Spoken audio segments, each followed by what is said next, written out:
brain is our command center controlling our thoughts, emotions, action, and ultimately our mental health. It is also where challenges like anxiety, stress, depression can arise. Today, our focus will be on mental health. We will explore how to empower our mental well being and, of course, on how best to protect our health. As always, you're welcome to the program Your Health, where we look into health issues that affect all of us one way or the other. I am Salamat Uzioma Lukman. Now let's look at the benefits of this food. I will shall be right back.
That was on yogurt, eggs, and fish. This food contains vital nutrients that will help enhance our memory and mood. Now, let us meet with our psychologist who will empower us with insights on what mental health is and how best to protect it. Let's take a watch.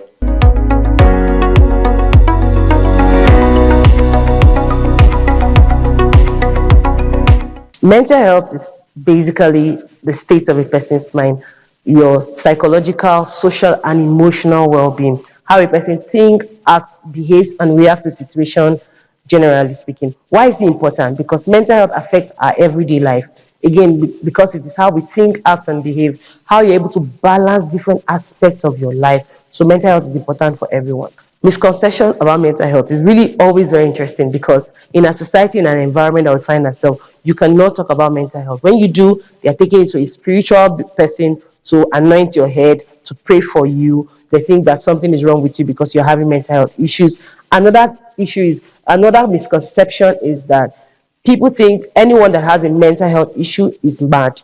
Meanwhile, we all are dealing with one mental health issue or the other, ranging from depression, anxiety, mood disorder, and all of that. So there's this misconception that when you talk about mental health is madness, but it is not true. And symptoms, both physical, emotional, psychological. Some of them is fatigue, tiredness, lack of sleep, loss of appetite or overeating, sadness, mood swing, what you call mood swing or mood disorder.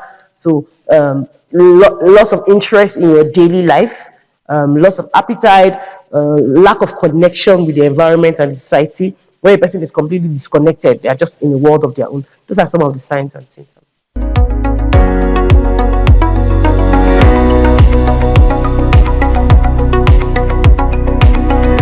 So when it comes to mental health and stages, it depends on the particular mental health issue.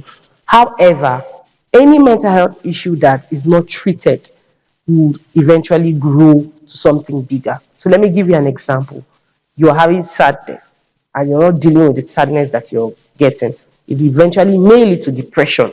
Depression is a different ballgame where you're completely disconnected from the environment. So all mental health issues probably starts with just one symptom or two symptoms or just a slight disconnection, and then eventually it grows to a full-blown mental health issue. If not treated, the rest they say is history. So again, all mental issue may start from something little and then grow. It depends on which mental health. Person who becomes suicidal started with being sad and then grew to becoming depressed, and then they are suicidal. When you notice that your loved one, who usually used to be happy, outgoing, energetic, loves to eat good food, hang out with friends, mingle with people, they are now completely disconnected. They want to spend a lot of time on their own. They're probably under eating or overeating, because people think it's only you only eat less when you're depressed, but you can overeat when you're depressed. So there's a little twist there. But when you notice that a loved one is completely disconnected from their everyday life, they used to love to sing and dance